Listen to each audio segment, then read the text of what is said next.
Mr. Louis Ng.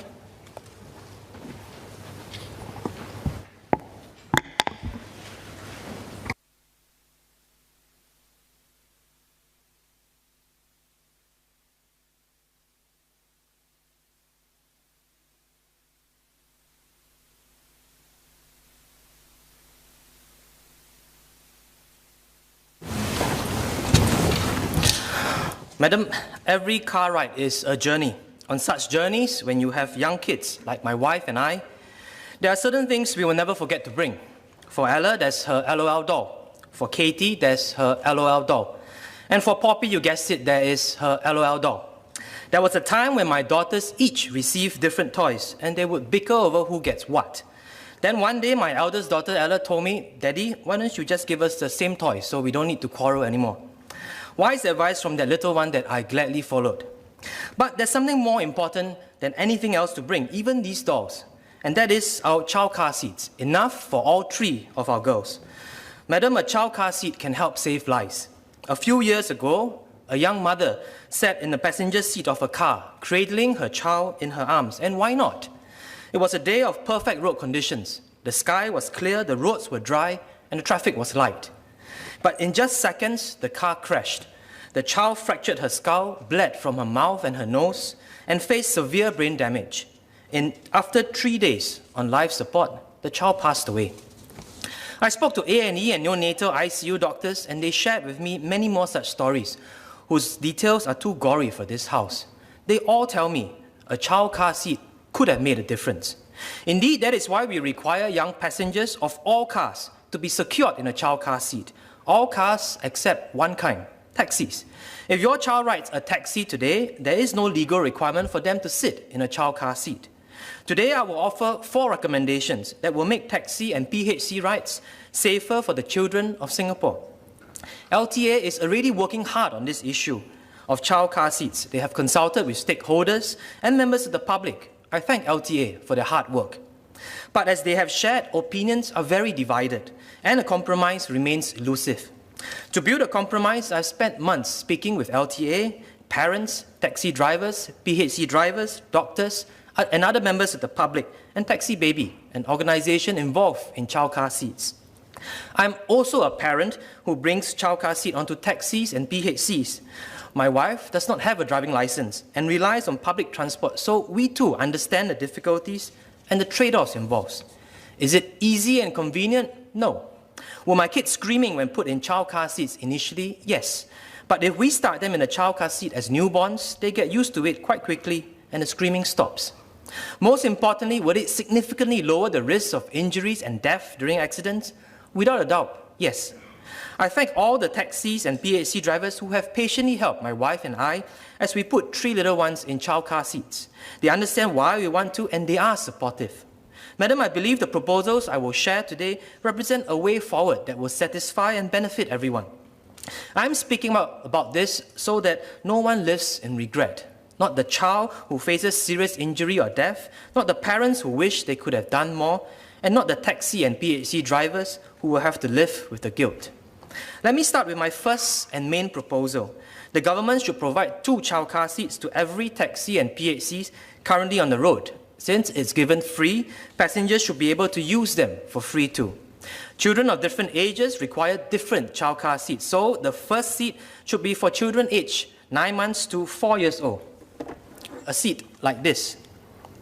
The second seat should be for those aged 4 years old and above, a seat like this. Child car seats are extremely effective at protecting children. This is an indisputable fact. The World Health Organization states that a child car seat reduces the risk of injury by up to 90%. Doctors at our own KKH found that a child not in a child car seat was 8.4 times more likely to be seriously injured in a road accident. I respect our taxi drivers, but they aren't immune to something going wrong. MOT data shows that on average, taxis are involved in 3 injury-causing accidents daily. Children can and do ride taxis, and they need to be protected. My proposal has 3 major benefits. The first benefit is increased convenience. Last year, LTA ran a pilot with SMRT, where all SMRT taxis were equipped with 1 child car seat. Usage rate was low, so I'm suggesting we do things differently. The SMRT pilot provided one seat only for a child aged 4 and above. By contrast, my proposal with 2 seats covers children of nearly every age. As each family has an average of 2 children in Singapore, this will help a good proportion of families. The SMRT pilot was also limited to just one company. My proposal allowed parents to continue taking the taxi or PHC of their choice. Let me give an example of how my proposal would help. I spoke to Eva, a young mother. One night, having travelled out on the MRT, she decided to return home on a taxi. She normally brings child car seats, but this ride was unplanned. Instead, since it was also just a short journey, she held her daughter in her arms and set her son next to her. This one time that she did not use child car seat was the one time she got into an accident. A lorry crashed into their taxi. Her daughter was flung out of her arms and fell on the floor. She shared with me that she always thought that she could hold on to her daughter if an accident like that happened. By the stroke of luck, the kids did not suffer serious injuries, but there was a lot of trauma. For weeks, the children faced nightmares. Parents may think that an accident won't happen, that one time they don't put their child in a child car seat. Parents may think they can hold on to their child in an accident. As Eva's story shows, accidents can happen to anybody, and when it strikes, no parent can be 100% sure that they can hold on and protect their children. For parents like Eva, my proposal means they will need to carry fewer or even no child car seats when going out. When it comes to child car seats, convenience means safety. The second benefit of my proposal is lower costs. As SPS Bay points out, low costs for parents should be a priority in this pandemic economy. He pointed to existing ride options that already provide child car seats, but these recommendations are not price competitive. A Grab family car costs more, sometimes much more than a typical Grab ride, and is harder to find. By contrast, my proposal allows parents to use child car seats at no cost, and they can shop for the cheapest taxi or PHC provider they can find. Nothing keeps costs low like good old market competition after all. The third benefit of my proposal is fewer driver-passenger conflict. Ask any PHC driver and they will tell you stories about driving a long way to the pickup point only to find that the passenger has brought their children. These drivers have to turn the passengers away. The parents get confused, they get upset. They ask, how come I can bring my child on a taxi but not your car? My proposal makes this a non-issue. Every taxi and PHC will have child car seats. There's no reason for any driver to turn away any parent anymore or risk breaking the law. All taxis and PHC drivers will have an increased customer base and can potentially earn more because of this. PHC drivers will also be happy to spend less time traveling to passengers they cannot pick up. Parents will be happy to avoid wasting their own time and money. Everyone is happy, and because everyone is happy, I'm sure MOT will be happy too. At this stage, I've thought a lot about benefits. Let me also take this opportunity to address some of the concerns that have been raised. In particular, MOT has said that taxis are street hail and can't afford the trade-offs of boot space and installation time. This used to be true, but today only about 20% of all rides are street hail, and I'm sure all of us in this house will agree that a parent with kids will book a taxi rather than use street hail. Let me also address the concerns about space. Taxis and PHCs will have to carry whatever barang-barang commuters bring. How can they squeeze 2 child car seats into storage? Here, I want to emphasize one thing. Technology has evolved. Today's child car seats are not just the large, clunky ones you have known for decades. You can see for yourself how small they are. Again, this child car seat is for children aged 9 months to 4 years old. And this seat is for those aged 4 years old and above. Taxis and PHC drivers were shocked when I showed them these child car seats. One fits in the glove compartment and the other barely takes up any space in the boot. As I've shown in the video on my social media platforms, they fit with more than enough room in the boot for 2 suitcases. The space concerns become minimal, even for hybrid cars. The next concern I've heard is about time. Won't child car seats take a long time to assemble? Again, taxis and PHC drivers were shocked when I showed them how I take just 1 minute and 16 seconds to set up the 2 child car seats, including buckling my daughters up in them. You can see the video again on my social media platforms. This is faster than helping a passenger in a wheelchair board a taxi, and not much longer than helping passengers with many bags arrange them in the boot. The third and final concern is about cost. Rather than impose costs on parents and taxis and PHC drivers, my proposal asks that the government steps in to provide these child car seats. So how much would it cost to deck an island of taxis and PHCs with these child car seats? I check and have a quote ready. It's $15,050,620. Here's the exact quotation I've got for MOT. I've addressed it to SPS Bay, but he tells me I should address it to the Ministry of Finance as well. So, Madam, with a public tender, I'm sure the final cost would be far lower. This amount is not a lot compared to similar projects. After a boy was flung out of his school bus in a road accident in 2008, we set aside more than twice the amount, $35 million, to retrofit seatbelts in small buses. More recently, we're also spending around $15 million in grants and incentives to reduce the dangers from PMDs. I will also add that this cost-benefit analysis needs to go beyond the cost of these seats themselves. As Tammy, a physiotherapist, shared with me on Facebook, we must, quote, spend a few days in a traumatic head injury or spinal cord injury rehabilitation to understand true cost.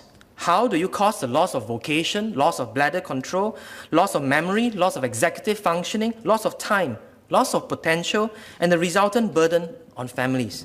This brings me to my second proposal.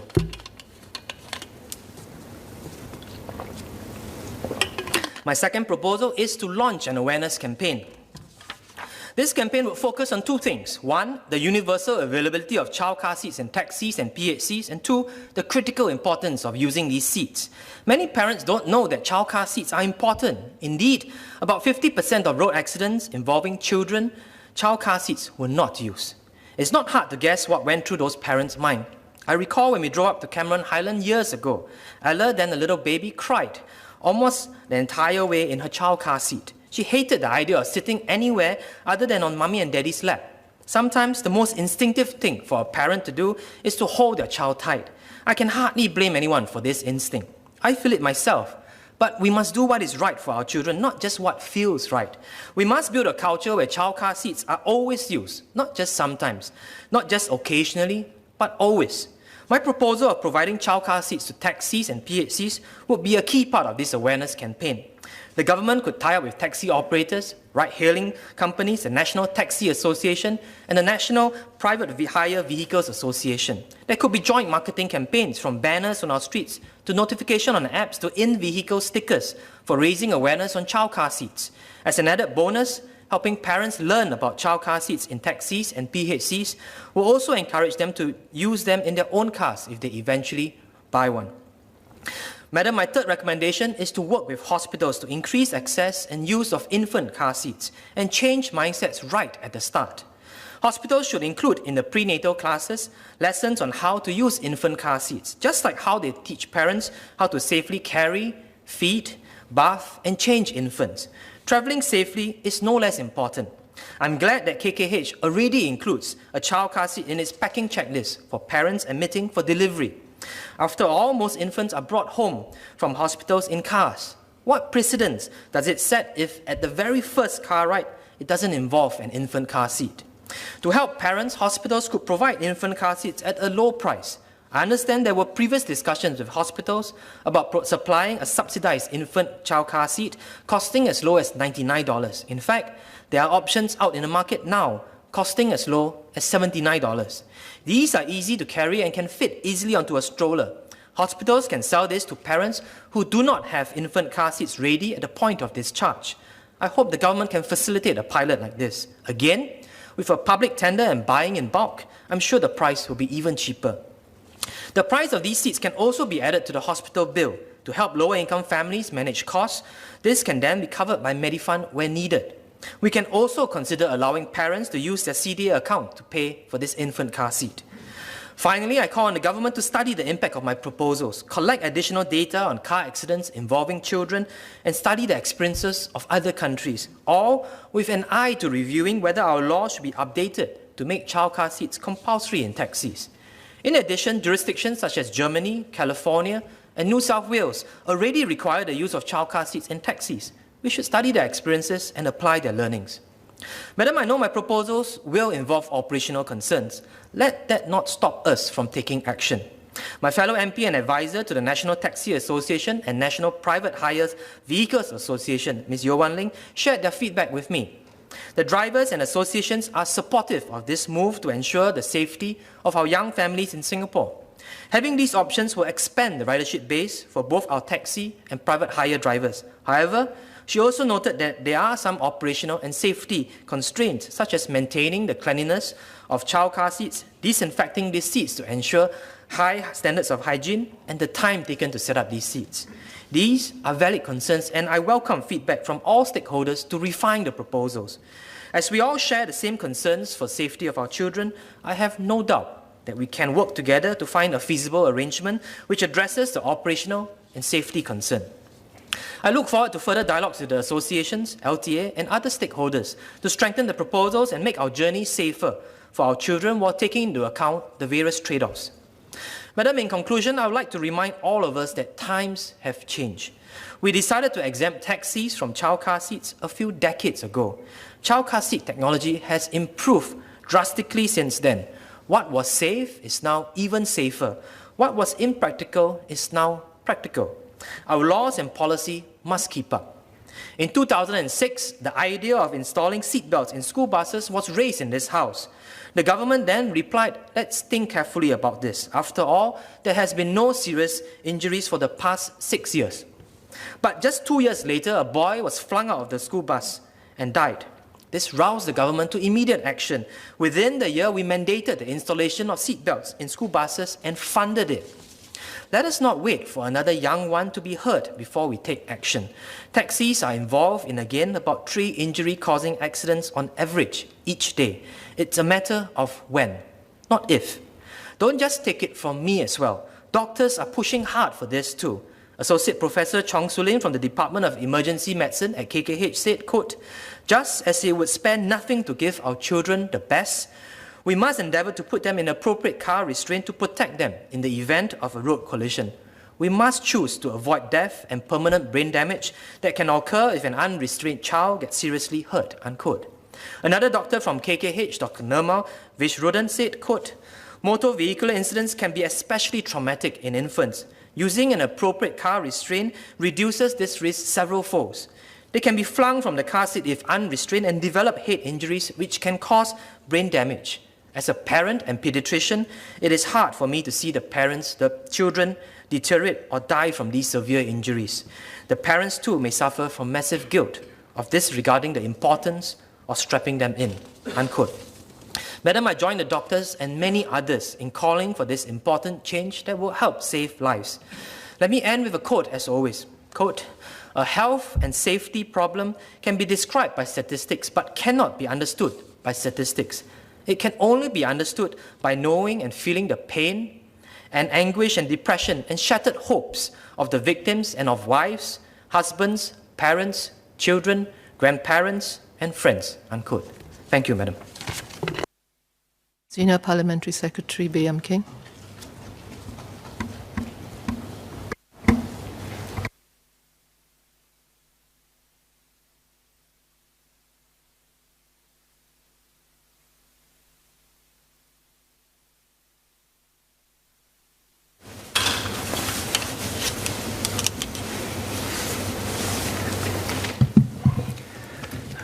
Madam Deputy Speaker, the member started with a story about his daughters and the 3 dolls. I also have 3 kids, but we never buy 3 sets of toys for our kids because we believe that they should learn how to share. The member has raised several parliamentary questions before on the topic of making child seats mandatory in taxis.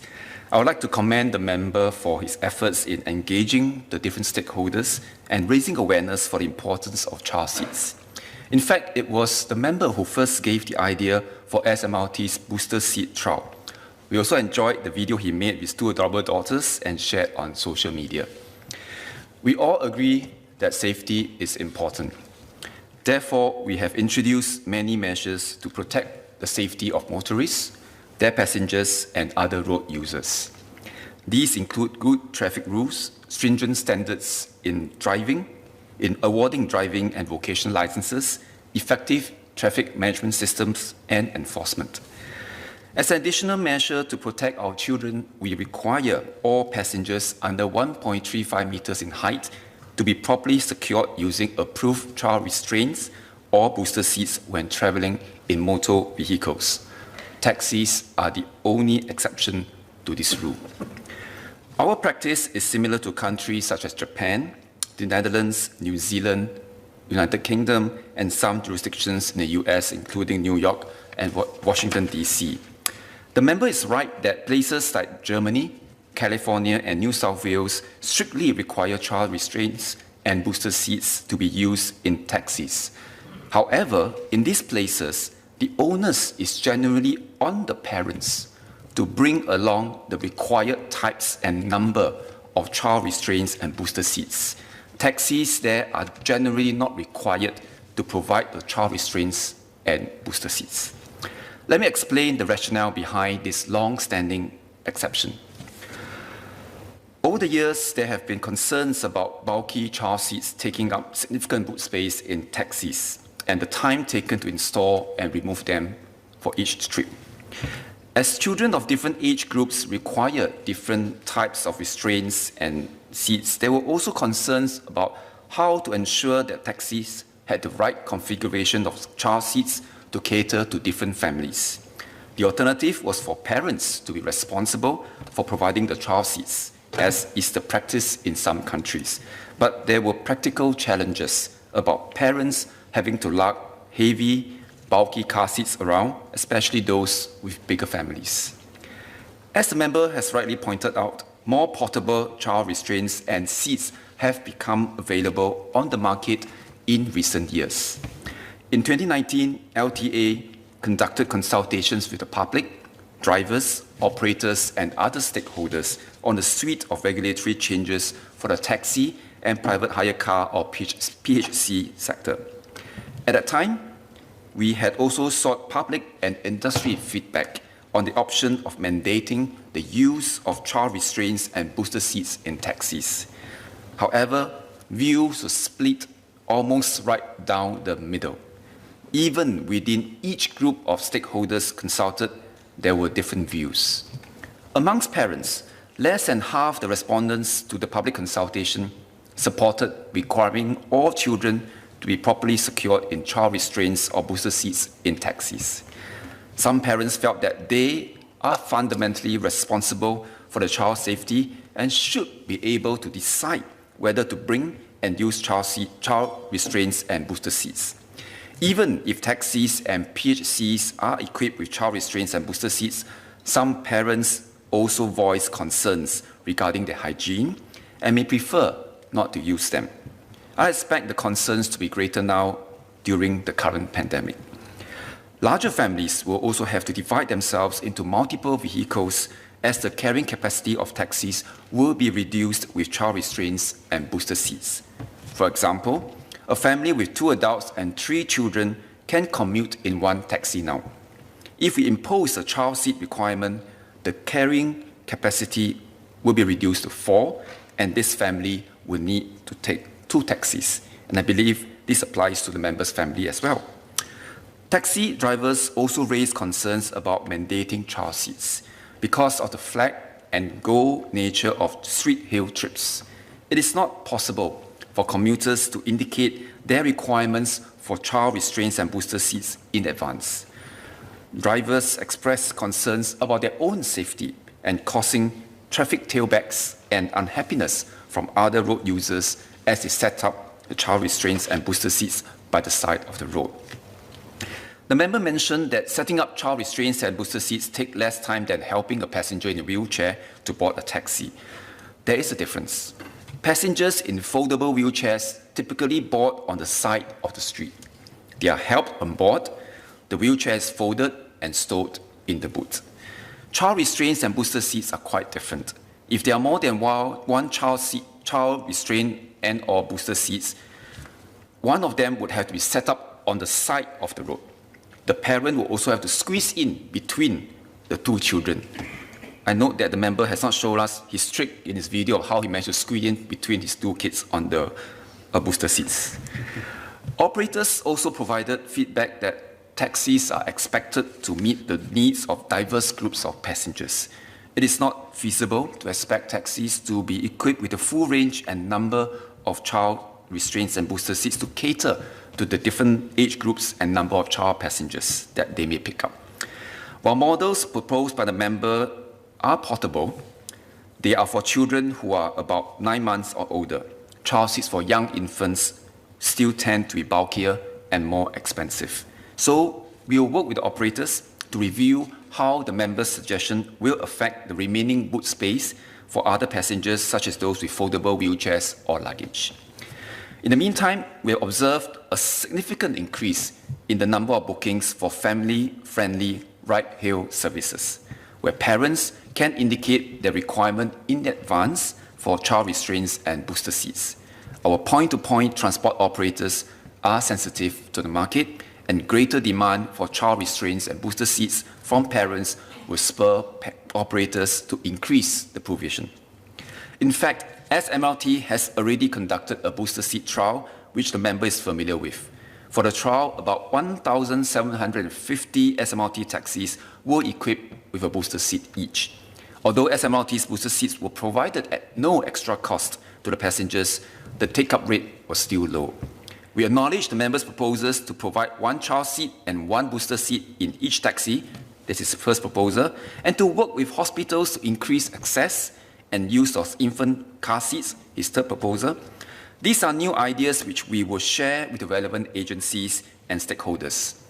However, looking at the SMRT trial, the issue is not just about the provision of child restraints and booster seats, but also how to raise awareness and ensure that parents use the child restraints and booster seats when they are provided. This is the member's second recommendation, which we fully support. Madam Deputy Speaker, safety is a shared responsibility. On the issue of child seats, parents, drivers, and operators all need to be on board. So raising awareness and reaching a common understanding is key. Today, we have a workable equilibrium where parents who require child restraints and booster seats can book a ride-hail trip, while those that need a street-hail taxi urgently can do so without breaching the law. We will look into viable business and operational models that can provide options for those who need child restraints and booster seats while balancing diverse needs by different families. We will be happy to work with the member to engage the relevant agencies and stakeholders. Thank you.